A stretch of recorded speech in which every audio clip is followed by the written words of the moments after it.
बच्चों, आज हम सभी यह मेरा यह मीत का शीर्षक पाठ का अध्ययन करेंगे।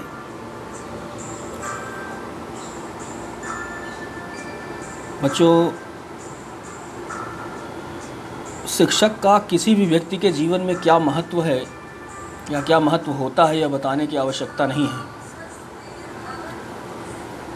वैसे तो हमारे सबसे पहले शिक्षक हमारे माता पिता, दादा दादी या परिवार के अन्य बड़े लोग होते हैं जिनसे हम बहुत कुछ सीखते हैं। लेकिन औपचारिक रूप से जब हम विद्यालय आते हैं और कुछ सीखने का प्रयास करते हैं तो उस समय हमारे शिक्षक हमारा कुशलता के साथ मार्गदर्शन करते हैं और उनके मार्गदर्शन से ही छात्र काम करने के लिए प्रेरित होते हैं। आपने गुरुदेव रविंद्रनाथ ठाकुर, जिनको टैगोर भी कहा जाता है, उनका नाम सुना ही होगा। उन्हें गीतांजलि पुस्तक पर नोबेल पुरस्कार मिला था। उन्होंने शांति निकेतन नामक एक विश्वविद्यालय की भी स्थापना की थी और उसी शांति निकेतन में पढ़ाने वाले एक विद्वान शिक्षक हजारी प्रसाद द्विवेदी जी ने अपने विद्यार्थी जीवन में अपने गुरु से प्राप्त शिक्षा को इस कहानी के रूप में लिखा है, जिसे आज हम पढ़ेंगे।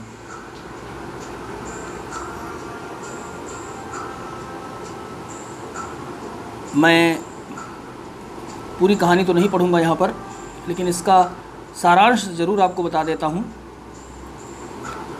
और पाठ से संबंधित प्रश्नोत्तर आपको बता दूंगा।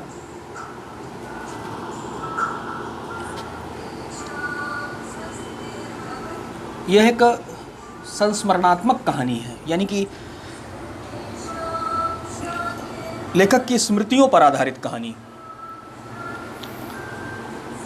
तो इस संस्मरण में आचार्य हजारी प्रसाद द्विवेदी ने अपने एक ऐसे हार्ड टास्क मास्टर शिक्षक का सादर स्मरण किया है, जिन्होंने एक कहानी के माध्यम से बालकों को सहपठन, परस्पर सहयोग, कठोर परिश्रम तथा अपने मित्र के प्रति अपनी जिम्मेदारी समझने और उसे निभाने के लिए प्रेरित किया था।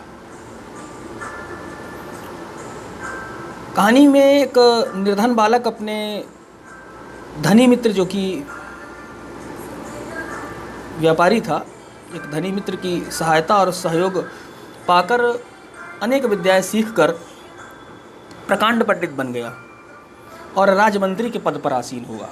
अब देखिएगा, सहयोग। उधर उसके व्यापारी मित्र के भाग्य पर वज्रपात हो गया। एक रात डाकुओं ने उसकी सारी संपत्ति लूट ली और उसका घर भी फूंक दिया।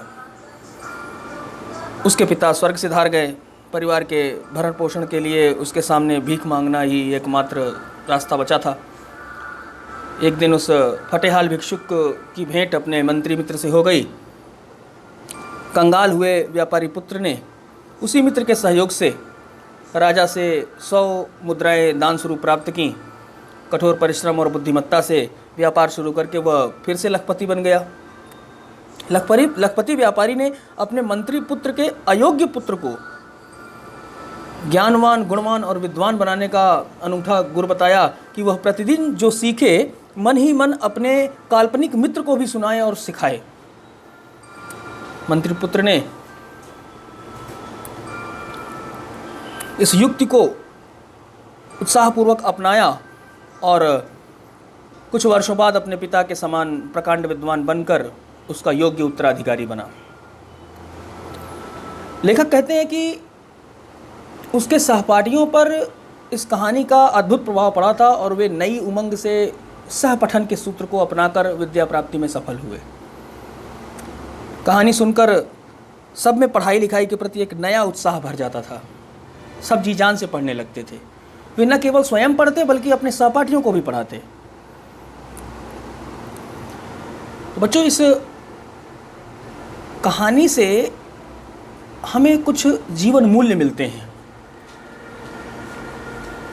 क्या हैं वे, उन्हें बिंदुवार समझने की कोशिश करते हैं और अपने जीवन में उतारने की कोशिश करते हैं। इस कहानी को आप इस हिसाब से ना पढ़ें कि हमारे पाठ्यक्रम में इसको पढ़ करके प्रश्नोत्तर हम याद कर लेते हैं, परीक्षा में लिख देंगे, पास हो जाएंगे। आपको इन मूल्यों को अपने जीवन में उतारना है।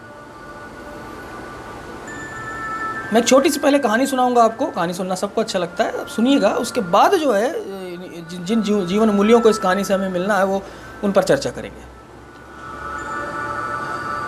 एक बार गुरु द्रोणाचार्य ने अपने शिष्यों कौरवों और पांडवों से कहा कि सत्य बोलो। दो शब्द उन्होंने दिए, एक वाक्य कहा, शब्द सत्य बोलो, और कहा कि इसे याद करके कल आइए और सुनाइए। सब लोग सुनाने के लिए आए। क्या था सुनाने में, आप समझ रहे होंगे। दो शब्द दिए, बोले सत्य बोलो, सब लोग आके सुनाने लग गए। कल क्या कौन सा पाठ पढ़ाया, कल कौन सा ज्ञान दिया, तो सब बच्चों ने कह दिया आके, सारे कौरवों ने कह दिया सत्य बोलो, पांडवों ने लगभग सब ने कह दिया सत्य बोलो। एकमात्र युधिष्ठिर ऐसे थे जिनसे कहा गया कि अब आप बताइए, आपने पाठ तैयार किया। तो युधिष्ठिर ने कहा नहीं, अभी तैयार नहीं हुआ। कुछ दिन बीते, कुछ सप्ताह बीते, 2-3 बार बीच में गुरु द्रोणाचार्य ने उनसे पूछा कि उस दिन जो पाठ याद करने के लिए दिया वो याद हुआ? तो उन्होंने कहा अभी तक तो नहीं याद हुआ। तो सब लोग उन पर हंसते थे, सारे भाई उनके, कौरव और पांडव, उनके ऊपर हंसते थे। लेकिन कुछ दिनों बाद वो स्वयं सामने आए और उन्होंने गुरुदेव से कहा, गुरुदेव मैंने पाठ सीख लिया है। द्रोणाचार्य ने कहा वो कैसे, बड़ा समय लगा दिया तुमने। तो युधिष्ठिर ने कहा अब मैं सच बोलना सीख गया हूं,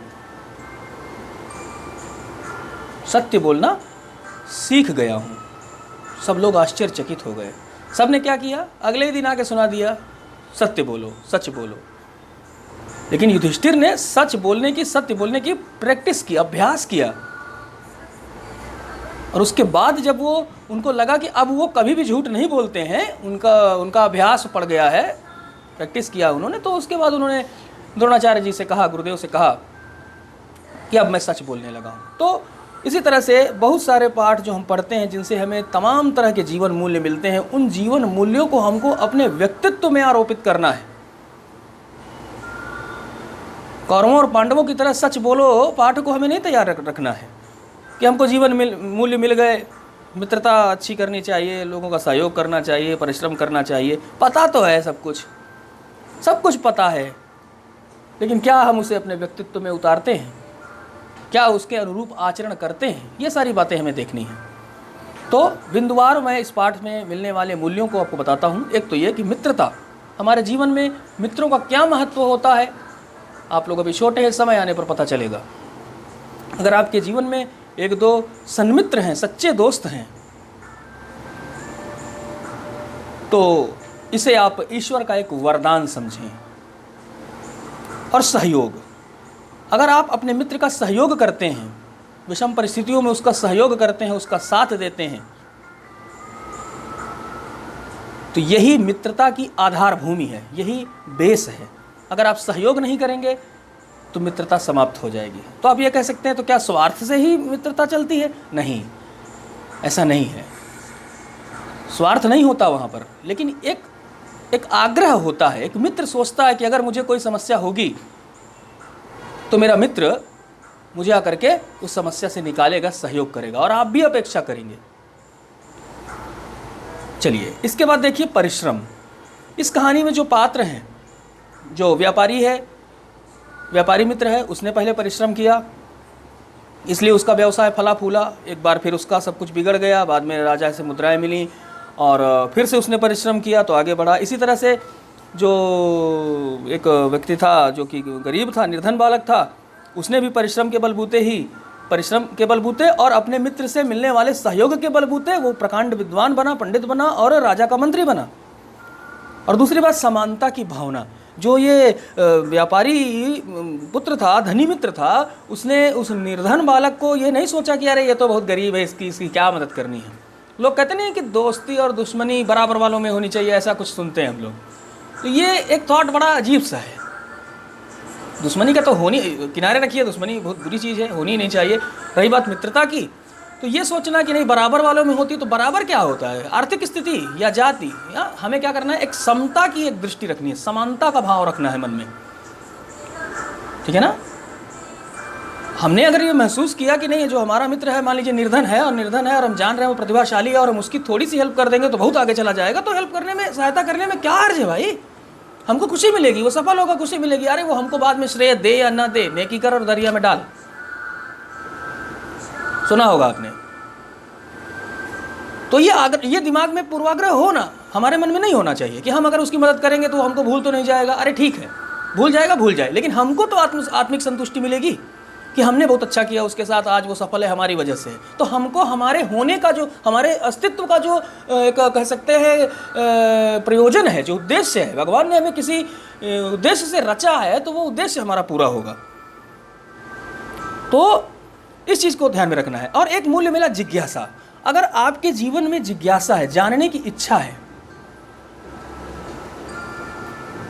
तो आप आगे जाएंगे, ठीक है। आप विद्यार्थी हैं और विद्यार्थी होना मतलब जिज्ञासु होना। अगर आप जिज्ञासु नहीं हैं, जानने की इच्छा आपके अंदर नहीं है, तो फिर आप अच्छे विद्यार्थी नहीं कहे जाएंगे। और अगला है मुसीबत में न घबराना। जीवन में, किसी के भी जीवन में, चाहे वो मनुष्य हो, पशु पक्षी हो, कोई भी हो, मुसीबतें आती हैं, संकट आते हैं, और इन संकटों में हमें घबराना नहीं है। घबराएंगे तो उन संकटों से, उन मुसीबतों से निकलने में हमें बहुत ज़्यादा परेशानी हो जाएगी। तब हम दूसरे पर पूरी तरह से फुल्ली डिपेंड हो जाएंगे कि कोई आए हमको निकाल ले, बचा ले। लेकिन अगर हम स्वयं पर भरोसा रखेंगे, आत्मविश्वास से भरे पूरे रहेंगे, तो उस कठिन समय में भी हम आगे निकल जाएंगे। अभी 2 रोज पहले महेंद्र सिंह धोनी ने रिटायरमेंट लिया। अभी उनके बारे में बहुत सारे मतलब मैचेस थे जिनकी समरी दिखा रहे थे। तो एक आखिरी ओवर में मैं देख रहा था कि 6 गेंदों में 23 रन बनाना था, और लगभग सब ने मान लिया था कि अभी ये मैच हाथ से जा चुका है, लेकिन धोनी वहाँ थे। ये क्या है, एक संकट का समय था, खेल था। अब आप कहेंगे संकट क्या था, खेल है, खेल में हार जीत होती है, लेकिन ये समझिए एक संकट, कैसा संकट, एक बहुत बड़ा कप्तान, बहुत बड़ा क्रिकेटर, जिसके ऊपर सारा दारोमदार है, दबाव में है वो। लेकिन उस दबाव में उसने सोचा कि नहीं, ये जो क्राउड है, जो पब्लिक है, जो चिल्ला रही है, शोरगुल कर रही है, या फिर दुनिया क्या सोचेगी, ये सारा सब कुछ जो दिमाग में चलना चाहिए धोनी के, वो नहीं चल रहा था। वो अपने आप पे भरोसा रख के काम कर रहे थे, और बाद में उन्होंने उन 6 गेंदों में 23 रन या 24 रन कुछ थे, उन्होंने बना लिए। तो अगर हम धैर्य रखेंगे मुसीबत में, संकट में, तो निश्चित रूप से उस संकट से हम निकल पाएंगे। और जब हम ऐसा करेंगे तो हमारा व्यक्तित्व और अधिक मजबूत होगा। जितनी बार हम चोटें खाते हैं, जितनी बार उन चोटों से हम उबरते हैं, हम और मजबूत होते चले जाते हैं। ईमानदारी सबसे बड़ी बात। अगर आपके जीवन में यह गुण है तो आपको आगे बढ़ने से कोई नहीं रोक सकता। आप सच्चे अर्थों में अगर ईमानदार हैं, कुछ लोग ईमानदारी का ढकोसला करते हैं, दिखाने की कोशिश करते हैं कि हम ईमानदार हैं। नहीं, हमको क्या करना है, ईमानदारी को अपने अंदर एकदम पूरी तरह से इंस्टॉल कर लेना है, इस गुण को। जब ऐसा होगा तो हमारे द्वारा किया जाने वाला कार्य भी प्रदर्शित करेगा। हमको बताने की जरूरत नहीं पड़ेगी कि तमगा लगा के हम चलें कि देखो भैया मैं ईमानदार हूँ। नहीं, हमारे कार्य बताएंगे कि हम जो है ईमानदार हैं, और लोग फिर हमको सम्मान देंगे, महत्व देंगे। और आगे है सहपठन। देखिए, कहा जाता है योग अकेले होता है, योग अकेले करना चाहिए, विद्याध्ययन 2 लोगों के बीच होना चाहिए। क्लासरूम में ठीक है, टीचर पढ़ाते हैं, सब कुछ है, लेकिन अगर 2 बच्चे एक साथ बैठ के पढ़ रहे हैं तो वो बहुत आगे जाएंगे। क्यों? क्योंकि एक दूसरे की वो हेल्प करेंगे, मदद करेंगे। तो सहपठन जो है बहुत ही ज़रूरी चीज़ है। तो निष्कर्ष रूप में हम लोगों ने यह जाना, छात्र जीवन में शिक्षा और शिक्षक का बहुत महत्व होता है। सहपठन से हमें बहुत लाभ होता है, और जितने भी जीवन मूल्य हमारे जीवन में जो इस कहानी से हमें मिले हैं उन्हें हम अपने जीवन में उतारने का प्रयास करेंगे। और इसके बाद हम लोग अब पाठ से संबंधित कुछ प्रश्नोत्तर हैं उनको देख लेते हैं। लेखक ने अपने शिक्षक को हार्ड टास्क मास्टर क्यों कहा? यानी कि काम लेने में कठोरता बरतने वाला। लेखक के शिक्षक बालकों को कठोर अनुशासन में रखकर पढ़ाई लिखाई करवाते थे, इसलिए उन्हें यह नाम दिया गया था। धनी बालक में क्या विशेष गुण था? तो आप बताएंगे कि धनी बालक में सच्ची मित्रता निभाने का विशेष गुण था। इसी गुण के कारण वह अपने पिता से निर्धन मित्र की सहायता के लिए अड़ गया। जो धनी बालक था वो अपने पिता से अड़ गया कहने के इसके लिए कि हमारा जो मित्र है वो गरीब है, उसकी आप मदद करिए। कितनी अच्छी बात है, ऐसा देखने को जल्दी मिलता नहीं है। मित्र की निर्धनता देखकर धनी मित्र ने पिता से क्या कहा? मित्र की निर्धनता देखकर धनी मित्र ने अपने पिता से कहा कि यदि दरिद्रता के कारण मेरा मित्र पढ़ लिख नहीं सका तो मैं भी नहीं पढ़ूंगा, उसकी तरह तो मैं भी अनपढ़ और दरिद्र रहूंगा। और अगला प्रश्न है कि निर्धन मित्र राजमंत्री के पद तक कैसे पहुंचा? तो निर्धन मित्र अपने धनिक मित्र से आर्थिक सहायता प्राप्त कर निरंतर प्रगति करता गया। वह नाना प्रकार की विद्याओं के प्रकांड विद्वान के रूप में प्रतिष्ठित हुआ और उसकी विद्वत्ता से प्रभावित होकर उस राज्य के राजा ने उसे अपना मंत्री बना लिया। व्यापारी पुत्र द्वारा मंत्री पुत्र को दी गई शिक्षा का क्या परिणाम निकला? तो आप देखेंगे कि व्यापारी पुत्र द्वारा मंत्री पुत्र को दी गई शिक्षा का यह परिणाम हुआ कि वह ज्ञान और विद्या का लखपति हो गया, यानी वो ज्ञानवान हो गया, विद्यावान हो गया। इस वीडियो में आज के लिए बस इतना ही। धन्यवाद।